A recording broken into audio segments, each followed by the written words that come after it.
વૃંદાવન બિહારી દાસજી મહારાજ, બ્રહ્મ સ્વરૂપ દાસજી મહારાજ, શ્રી રંગ દાસજી મહારાજ,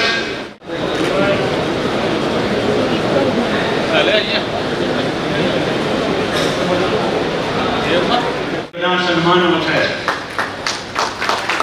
કરેલું ક્યારે પણ નિષ્ફળ જતું નથી, એનો બદલો છે એ હંમેશા મળે છે. Gift of love is never little. પ્રેમથી અપાયેલી કોઈ ચીજ જિંદગીમાં નાની નથી હોતી. આ અમારો પ્રેમ છે સ્વામી વિવી સ્વામી, વૃંદાવન બિહારી દાસજી મહારાજ, વિવી સ્વામી, બરાબર. આ અમારો પ્રેમ છે. એટલા માટે કીધું પ્રેમથી અપાયેલી કોઈ પણ ચીજ નાની નથી હોતી. અને ત્રણેય પ્રમુખ સેવા આપણને અર્પણ કરી રહ્યા છે. નેક્સ્ટ એવા એરિયાની અંદર, આદિવાસી એરિયાની અંદર જ્ઞાન કૃષ્ણને તૈયાર કરવા બહુ જબરજસ્ત કામ આપ કરી રહ્યા છો બ્રહ્મ સ્વરૂપ દાસજી. પરમાત્મા આપણને વધુમાં વધુ શક્તિ આપી આવા પરમાર્થીય કાર્ય કરવાની હંમેશા પ્રેરણા આપતા રહે અને એ પ્રેરણા સમાજના છેલ્લા વર્ગ સુધી પહોંચતી રહે. એ કાર્ય સફળતાને હંમેશા પામે છે. એ રીતે આપ કામ કર્યું છે એનું આ સન્માન લક્ષ્મીનારાયણ સંસ્થા આજે આપણે કરી રહી છે, એનો અમને ગૌરવ છે. તાળીઓ વગાડો અને બની શકે તો ઉભા થાવો તો ઓડિશન આપો, સ્ટેન્ડિંગ ઓડિશન. હા, એને ખબર પડે કે આખા સમાજ છે એ કોના માટે છે. સ્કૂલો કોલેજો ચલાવે છે, પાલનપુરની અંદર જબરજસ્ત કામ કરી રહ્યા છો, તો એને આપણા આ ત્રણેય મહાનુભાવો છે એમનું સન્માન કરી રહ્યા છે. યંગ છે, શક્તિથી ભરપૂર છે, ઉર્જાથી ભરપૂર છે.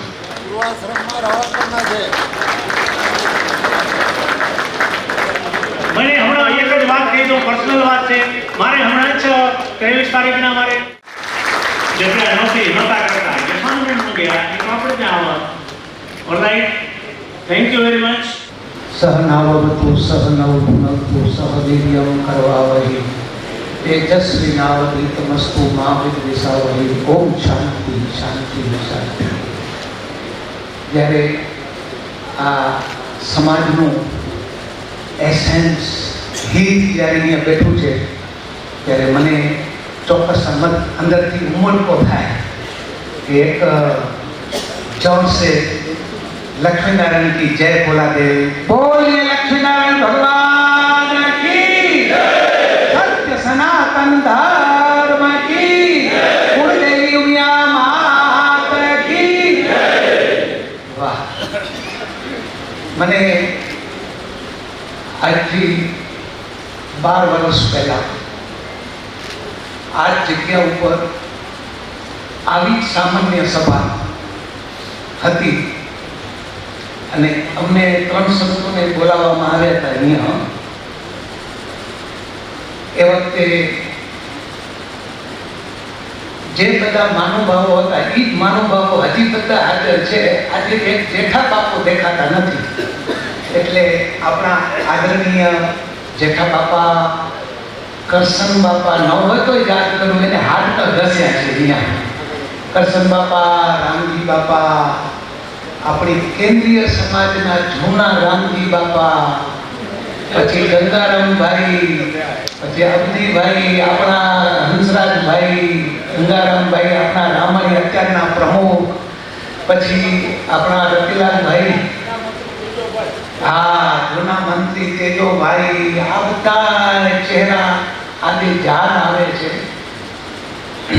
એક આપણા બાપા શું હતા, ધનજી બાપા, એક હજી આંબાની વાડીવાળા અહીંયા શિવગણ બાપા, આ બધા બાપાઓ આજે એમાં ધ્યાન આવે છે.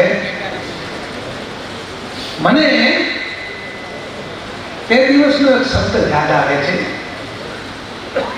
કે મેં સભામાં પેલું એમ કીધું હતું ગંગારામભાઈ કે આ સંતોને બેને અહીંયા માર્ગદર્શક સંત તરીકે નિમણૂક કરીએ છીએ. મેં કીધું તમે નવા છો અમારા માટે ને અમે તમારા માટે નવા છીએ, પણ હું થર્ડ પર્સન તરીકે હું ગેરંટી લઉં છું એવું મેં કીધું હતું કે થર્ડ પર્સન તરીકે હું ગેરંટી લઉં છું કે આ સંતો આ સમાજનું ભલું કરશે. કેટલું ભલું કરશે એ હું નથી કહેતો, પણ એક પૈસા ભાગ આ સમાજનું પૂરું નહીં કરે સભામાં મેં તે દિવસે કીધું હતું. અને આજે મને એ વાતની ખુશી છે કે જે આજથી 12 વર્ષ પહેલા જે રીતના અહીંયા જોડાયા હતા અને જેવો ઉત્સાહ હતો, જેવો આનંદ હતો, ટોપ ટુ બોટમ પાછા, ટોપ ટુ બોટમ, જેમ કે કરશન, તુલસી, હે એ બધા તેદી હતા ને આજે છે. અને ટોપ ટુ બોટમ બધા જેમ કે છે તમે આખા ભારતમાં ફર્યા ત્યારે જુવાન છોકરાઓ માલતીભાઈ, પછી કલ્યાણજીભાઈ, આપણા રવિલાલભાઈ, પછી ઓલા એક શું કિશોરભાઈ, ગંગારામભાઈ, દોઢ મહિનો એક સાથે ફરવાનું હોય ને ત્યારે ચોક્કસ ક્યાંક નરમ ગરમ થવાય. પણ તમને આજે એ વાતની યાદી આપું છું ને ખુશી વ્યક્ત કરું છું કે 12 વર્ષની પણ 14 વર્ષ સુધી એક સાથે સેવા કરી. ટોપ ટુ બોટમ એક નાના માણસથી કરીને મોટા માણસ, આપણા રામજીભાઈ જૂના પ્રમુખ કેન્દ્રીય સમાજના, એના સાથે પણ મહિનો ફર્યો, હે એના સાથે મહિનો ફર્યો. ગંગા આપણા અબજીભાઈની સાથે પણ મિટિંગોને સત્સંગ સભામાં ફર્યા. પછી કરશન બાપાની જોડે તો મહિનો દોઢ મહિનો. અને અહીંયા પણ જાતના ટ્રસ્ટીઓ બદલાના, જાતના હોદ્દેદારો બદલાના, પણ એક વ્યક્તિ સાથે ક્યારે પણ ઊંચા અવાજે કે નરમ ગરમ થવાનો ક્યારે પણ સંજોગ નથી આવ્યો. આ વાતની મને ખુશી છે. અને આજે એની આનંદ સાથે ને એની ખુશી સાથે વિદાય લઈ રહ્યા છીએ. આ વાતની મને બહુ જ ખુશી છે કે જેવા હતા એવા ને એવા, એનાથી વિશેષ ઘણા સમય સુધી તમે ભેગા રહો ને તો મન થોડા જાડા થાય.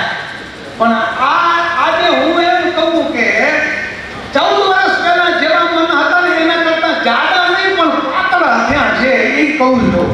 એટલે આ વાતની ખુશી લઈને હું જાઉં છું. અમે લોકો વિદાય લઈએ છીએ. વિદાય માત્ર ફોર્માલિટી, અંતરથી નહીં એ વાતની મને એ ખુશી છે. અને એક મને બીજી પણ ખુશી છે કે રામચંદ્રજી ભગવાને 14 વર્ષ સુધી વનવાસ ભોગવ્યો અને દાનવોનો વિનાશ કર્યો, બરાબર? અને આપણે ભેગા મળીને 14 વર્ષ સુધી એક સાથે કામ કર્યું અને આ સંસ્થાનો વિકાસ કર્યો, આ સમાજનો વિકાસ કર્યો 14 વર્ષ સુધી. એ વાતની મને ખુશી કે રામચંદ્ર ભગવાનને 14 વર્ષ ને અમારે 14 વર્ષ, બરાબર? પછી બીજી વાત કે આ સમાજમાં, આ સંસ્થામાં અમે કામ કર્યું, પણ એ વાતનું ખૂબ જ ધ્યાન રાખ્યું. ઉદ્ધવરામજી મહારાજે જે પાયો નાખ્યો છે, જે કિલો દોર્યો છે, એનાથી આ સમાજ જરાય આડો ચાંતરે નહીં, એનું ખૂબ ધ્યાન રાખ્યું. અમે સ્વામિનારાયણ સંપ્રદાયના છીએ, પણ અહીંયા કોઈ સંપ્રદાયની વાત નથી અમે લાવ્યા કે હવે પછીના કોઈ સંતો પણ આવે, કોઈ પણ આવે, એ પણ સાંપ્રદાયિક વાત અહીંયા કોઈ ન લાવે. અહીંયા આ સનાતન સિદ્ધાંત છે, સનાતનનો ખીલો છે અને સનાતનની પરંપરા ચાલે એનું અમે ખૂબ જ ધ્યાન રાખ્યું છે. એ પ્રમાણે ચાલ્યા છીએ. અને હવેથી હું તમને ભલામણ કરતો જાઉં છેલ્લે કે આ વાતનું ખૂબ ધ્યાન રાખજો અને બે વાતનું અભિમાન રાખજો. ક્યાંય નથી, આ તમારી પાસે છે. આ સંસ્થા એવી છે, ભગવાનની છે. કેમ કહું છું? બધું ભગવાનનું જો દુનિયાથી ભગવાનની છે, છતાં વિશેષપણે કેમ કહું છું કે આ સંસ્થા ભગવાનની છે? એમ કેમ કહું છું? તો કે આ સંસ્થાના કોઈ વ્યક્તિ કે માણસ મેમ્બર નથી. આ સંસ્થાના મેમ્બર માત્રમાં માત્ર મંદિરો છે અને મંદિરો છે એ દેવ છે. એટલે આ સંસ્થા દેવની છે, ભગવાનની આ સંસ્થા છે, કોઈ વ્યક્તિની સંસ્થા નથી.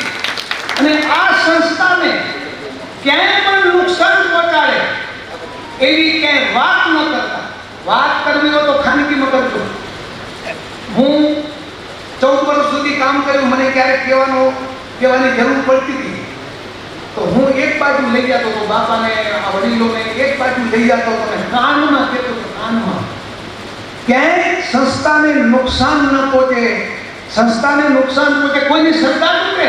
હું એક માની લો કે આ પ્રોફેસર સાહેબની વાત કરતો હું, પ્રોફેસર સાહેબની વાત હું બીજા માણસને કરતો હું ને એના કારણે સીધી જો સંસ્થામાંથી કોઈની શ્રદ્ધા તૂટે તો આ સીધું સંસ્થાને મેં નુકસાન પહોંચાડ્યું કહેવાય. માટે એ ભલા થઈને એ વાતનું ગૌરવ રાખજો કે આ સંસ્થા દેવની છે, બરાબર, અને ક્યાંય પણ આ સંસ્થાને નુકસાન પહોંચે એવું કર્તવ્ય, એવું કર્મ, એવી વાત કોઈ કરશો નહીં. આ મારો ખાસ ભલામણ છે. જાતા ભલામણ કરી જાઉં છું. માનો તો ભલે, ના માનો તો ભલે, પડદિયા વહી છૂટે અને અમે કઈ છૂટીએ એવી વાત છે. અને બીજી વાત છે એ હજી ગૌરવ રાખવા જેવી બીજી વાત કહું છું. આ સંસ્થામાં કોઈ ગાદીપતિ નથી, કોઈ વ્યક્તિ નથી ગાદીપતિ. આ સંસ્થાની આ ગાદીપતિ આપણા વેદ નારાયણ ભગવાન છે. એટલે કોઈ વ્યક્તિના દોષને કારણે આ ગાદીને નુકસાન પહોંચે, આ સંસ્થાને નુકસાન પહોંચે તો સીધું સનાતન ધર્મને અને સનાતન આપણા જે ઈષ્ટદેવ લક્ષ્મી નારાયણ છે એનો દ્રોહ થયો કહેવાશે. ત્રીજી વાત એ કહું છું, યાદી અપાવતો જાઉં છું. દુનિયા ગમે તે કે હું વ્યાસજીની વાત કરું છું, મારી વાત નથી કરતો. વ્યાસજી એમ કહે છે કે આલોક્ય સર્વશાસ્ત્રાણી વિચાર્ય ચ પુનઃ પુનઃ. મેં કઈક શાસ્ત્રો બધા વિખ્યા અને ખૂબ વિચાર કર્યો. આલોક્ય સર્વશાસ્ત્રાણી વિચાર્ય ચ પુનઃ પુનઃ એકમેવ નિશ્ચિતમ. આ બધું કર્યા પછી એક નિશ્ચય ઉપર આવ્યો છું. ધ્યેયો એકો નારાયણો હરિ. આ દુનિયામાં ભગવાન કોઈ બ્રહ્મ હોય તો એક નારાયણ ભગવાન છે ને એ ધ્યાન કરવા યોગ્ય છે. એ શંકર રૂપે હોય, પાર્વતી રૂપે હોય, દેવી રૂપે હોય, કૃષ્ણ રૂપે હોય, નારાયણ રૂપે હોય, પણ છે એક જ નારાયણ જ. અને એટલા માટે ઉદ્ધવરામજી મહારાજે આપણને નારાયણ ભગવાનની ઉપાસના દીધી છે. આનો ગૌરવ રાખજો, આનો વટ રાખજો. આટલું હું તમને છેલ્લે કહેતો જાઉં છું. આ વસ્તુ ક્યાંય નથી. અને એટલા માટે મેં પણ અહીંયા ધ્યાન રાખ્યું, કંઠી ચાલુ કરી લક્ષ્મી અને નારાયણ, મંત્ર ચાલુ કર્યો ઓમ નમો નારાયણાય. શાસ્ત્ર નક્કી કર્યું, ઘર શાસ્ત્ર આપવું છે, નક્કી કર્યું શ્રીમદ ભગવદ ગીતા. એમ એક વસ્તુ સનાતન પરંપરા, સનાતન સિવાય સંપ્રદાય કોઈ વાત નહીં. અને બીજી વાત તમને કહી દઉં છું, આ સનાતન ધર્મની અંદર જાતના વિચારો ને જાતની તુંડે મટી ભીના અનેક પ્રકારની ઉપાસનાઓ છે. એમાંથી ઉદ્ધવરામજી મહારાજે આપણને જે ઉપાસના આપી છે એ વાતને સમજી રાખજો. ગમે ત્યાં તાળીઓ ન પાડજો. ઉદ્ધવરામજી મહારાજે આપણને ઉપાસના આપી છે એ આ સાકારની ઉપાસના છે, મૂર્તિ પૂજાની ઉપાસના છે. આપણે સનાતનની અંદર કેટલા મૂર્તિ પૂજાનો વિરોધ કરે છે, નિરાકારની વાતો કરે છે.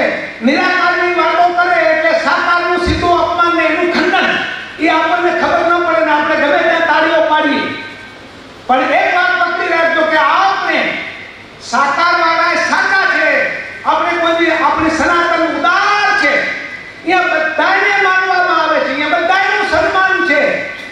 પણ આપણી ઉપાસના વિષ્ણુ, હવે યાદ રાખજો આપણા પોતાના લક્ષ્મીનારાયણ ચાલીસા, વિષ્ણુ તુમ હો વિધ રૂપા, મેં ધ્યાવું તુમે એક હી રૂપા. બધું તું છો, નિરાકાર તું છો, માતા રૂપે તું છો, ગણેશ રૂપે તું છો, હનુમાનજી રૂપે તું છો, શંકર રૂપે તું છો, પણ મેં ધ્યાવું તુમે એક નારાયણ રૂપા. આ વાતને પકડી રાખજો. ને સાકારના ઉપાસક છીએ, મૂર્તિ પૂજાના ઉપાસક છીએ. અને ત્રીજી વાત ફટાફટ કહી દો, ફટાફટ. મને ખબર છે તમે શેના માટે આવ્યા છો, આ તો વેચમાં અચાનક આવી ગયા અમે. એટલે કહી દઉં કે આપણે આ મોટા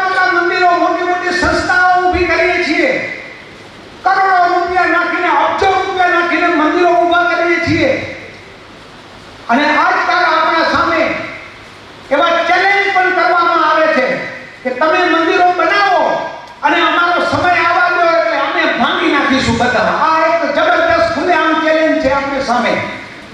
એટલે જ્યારે સનાતનની વાત આવે, હિન્દુત્વની વાત આવે, ત્યારે સંપ્રદાય, જાતિ બધું ભૂલીને એકમત થઈને એક અવાજ કરવાનો વિચાર હંમેશા મક્કમપણે વિચારજો ને મક્કમપણે આ વાતને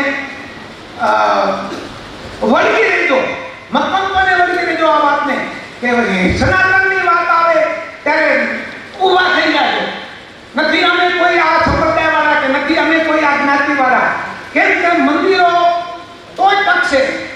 આપણે જ્યારે પણ હિન્દુ ઉપર અત્યાચારની વાત આવે ત્યારે બે મુદ્દા સીધા આવે છે.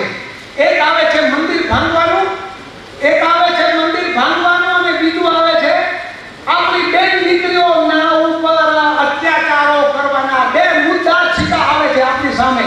માટે આના માટે સાવચેત રહેજો. આટલી ભલામણ કરીને આજે તમે અમારું સન્માન કર્યું.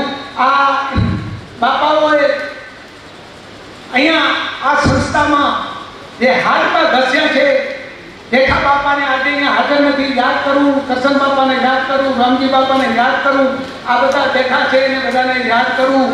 અને ખૂબ ખૂબ તમે આ સંસ્થા માટે સેવા કરી છે. કરતા રહેજો. બધાએ ખૂબ આ સંસ્થાની પ્રગતિ કરો. આ સંસ્થા ફૂલે ફાલે અને અમારી જરૂર પડે તો બોલાવજો. દોડતા આવશું, એમને મેં દોડતા આવશું. એટલું કહીને મારી વાણીને વિરામ આપું છું. અસ્તુ તમે અમારું સન્માન કર્યું એ બદલ તમારા સૌને ખૂબ ખૂબ અભિનંદન સાથે કહેવું છું.